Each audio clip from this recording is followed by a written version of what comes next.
High, welcome to my mini vlog. তো আজকে দুজনে সকাল সকাল ফ্রেশ হয়ে আমি আমাদের জন্য বানিয়ে নিয়েছিলাম গাজরের জুস।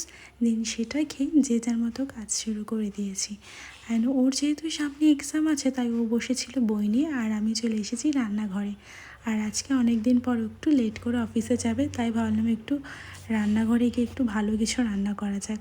আর একদিন আগেই যেহেতু আমরা চিংড়ি মাছ নিয়ে এসেছিলাম বাজার দিয়ে, সেটার করব করে করাই হয়নি, তাই ভাবলাম আজকে চিংড়ি মাছ দিয়ে কিছু রান্না করা যায়। তো আমি রীতিমতো এক সাইডে পটল আলু বসিয়ে দিয়েছি, আর অন্যদিকে বসিয়ে দিয়েছি আলু কুচিয়ে পেঁয়াজ কুচিয়ে চিংড়ি মাছ ভালো করে মেখে নিয়ে ভাজতে দিয়ে দিয়েছি।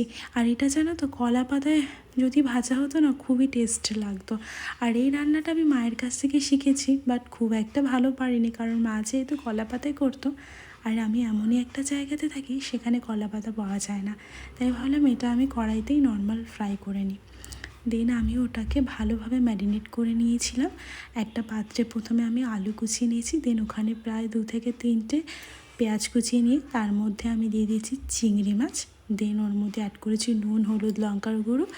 ভালো করে মাখিয়ে কড়াইতে তেল গরম করে দিয়ে ছেড়ে দিয়ে বেশ কিছুক্ষণ নাড়াচাড়া করে ভেজে নিয়েছি। আর অন্যদিকে আমি বানিয়েছিলাম পটল আলু চিংড়ি মাছ দিয়ে। আর সকালবেলায় উঠে বানিয়েছিলাম ভাত, আর তার সাথে করেছিলাম